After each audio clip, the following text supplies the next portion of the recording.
Hello, welcome back to my channel. তোমাদেরকে যেমন বলেছিলাম সরস্বতী পুজোর সব ব্লগগুলো একদিন একদিন করে আপলোড করবো, আলাদা আলাদা করে বড় করে। তো সেই রকমই আজকে ঠাকুর আনতে যাব। এখন বাজে 2টো।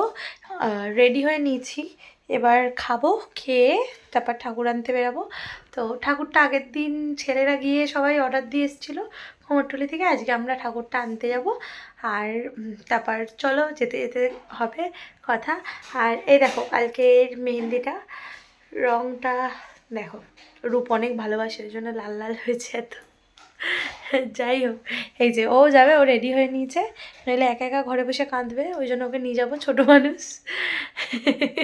কিছু বল, কতটা এক্সাইটেড সরস্বতী পুজো নিয়ে? সরস্বতী পুজো একটা ইমোশন। সরস্বতী পুজো খালি পুজো না, যেমন আমরা সারা বছর দুর্গা পুজোর জন্য ওয়েট করে থাকি, তেমনই আমরা সরস্বতী পুজোর জন্য ওয়েট অনেক বেশি অপেক্ষা করি দুর্গা পুজোর থেকেও। ওটা একটা ইমোশন, মানে ছোটবেলা থেকে সব ফেজে ফেজে, যেমন স্কুল লাইফের একটা মজা ছিল, এখন কলেজে পড়ি, যেহেতু কলেজে যাওয়া হয় না তাও এই একটা মজা। তারপরে মানে হয় না, সব পার্টের একটা আলাদা আলাদা মজা। তো স্কুলে যখন পড়তাম, ছোট ছিলাম, তখন ভাবতাম মায়ের কোন শাড়িটা পরবো, এখন সেখান থেকে নিজের একটা শাড়ি কেনা সরস্বতী পুজো স্পেশাল। তো এইটা একটা আলাদা ইমোশন আমার মনে হয় বাঙালিদের জন্য, যেটা অন্য কোনো স্টেটে বা অন্য কোনো রাজ্যে আমরা এটা পাবো না, যে সরস্বতী পুজো নিয়ে এত কে মাতে। মানে আমার ফ্রেন্ডসরা থাকে যারা অন্য স্টেটে থাকে, বলে সরস্বতী পুজো নিয়ে এতটা কি যে এক্সাইটমেন্ট। বাট হ্যাঁ, আমরা খুবই এক্সাইটেড থাকি ঠাকুর আনতে যাওয়ার থেকে বিসর্জন অবধি। পুরো আমাদের একটা মানে কি এক সপ্তাহ, দুর্গাপুজোর মতো এক সপ্তাহ জুড়ে সরস্বতী পুজো সেলিব্রেট হয়।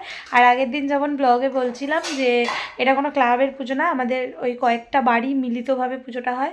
তো সেই জন্যে আরও বেশি মানে ওটার সাথে অ্যাটাচমেন্ট। ওই ক্লাবের পুজো হলে কী হয়, এই একবার কথা বলে, ও একবার কথা বলে, কোনো কিছু একটা করতে গেলে ভাবতে হয়, এই এত কিছুর ঝামেলা নেই।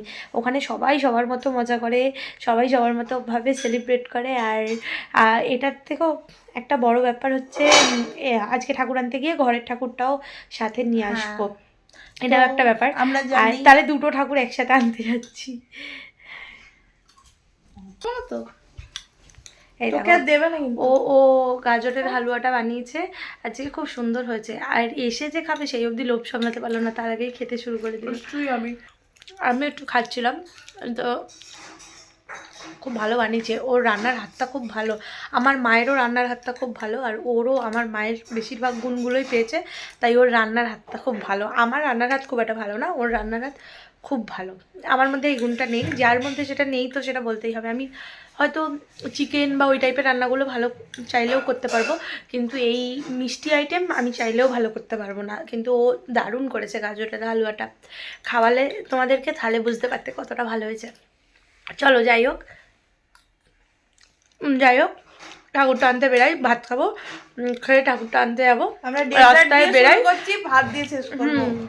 লোক ভাত দিয়ে ডেজার্ট খায়, আমরা ডেজার্ট দিয়ে শুরু করে ভাত দিয়ে শেষ করবো। হ্যাঁ, আর প্যান্ডেল হয়ে গেছে, লাইটিংও হয়ে গেছে, সেগুলো তো তোমাদের সাথে শেয়ার করা হয়নি, কারণ আমি ওই অবধি গিয়ে দিনের বেলা যে শেয়ার করব সেটা হয়নি। আর ওই জন্য আজকে বেরাবো যখন, বেরিয়ে একবারে ওই মণ্ডপের সামনে থেকেই তো গাড়ি আসবে, ওখান থেকেই উঠবো, তো তখন লাইটিংগুলোও তোমাদের সাথে শেয়ার করব।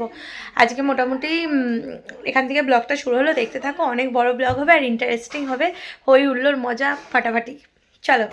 প্যান্ডেলের কাজ চলছিল তখনও, প্যান্ডেলটা হওয়ার জন্য লাইটগুলো তো 3-4 দিন আগে থেকেই দেওয়া হয়ে গেছে। 3টে রাস্তায় মিনিচার দিয়ে সাজানো হয়েছে মোড়ের মাথায় পুজোটা হয় বলে।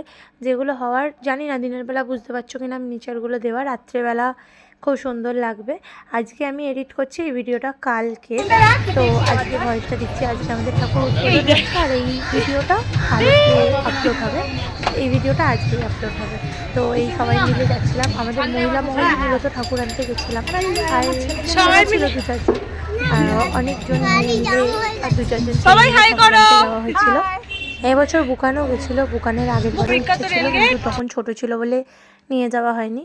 কুমোরটুলিতে যখন এসে পৌঁছালাম তখন সন্ধে হয়ে গেছে, দেখো লাইট চলে গেছে। যদিও বা আমাদের ঠাকুর পছন্দের কিছু ছিল না, কারণ ঠাকুর সবাই আগে থেকে এসে আগে অর্ডার দিয়ে গেছিলো। তো আমরা এসেছিলাম শুধু ঠাকুরটা নিয়ে যাওয়ার জন্যে, গাড়ি বুক করেই এসেছিলাম, তো আমাদের বেশিক্ষণ লাগেও নি। এই ঠাকুরটা দেখো, গাউন পরানো ঠাকুরকে এই ফার্স্ট আমি দেখলাম মা সরস্বতীকে কেউ গাউন পরিয়েছে। কালকে ঠাকুরগুলো খুব সুন্দর ছিল, তার মধ্যে স্পেশালিটি ছিল অন্য অন্য বারের থেকে এবারে স্পেশাল যেটা লেগেছে আমার এই ঘোমটা দেওয়া ঠাকুরগুলো। বেশিরভাগ ঠাকুর এই সেটা ছাঁচের ঠাকুর হোক বা অরিজিনাল ঠাকুর হোক, কুমোরটুলিতে যেটা দেখেছি সেটা হচ্ছে ঘোমটা দেওয়া।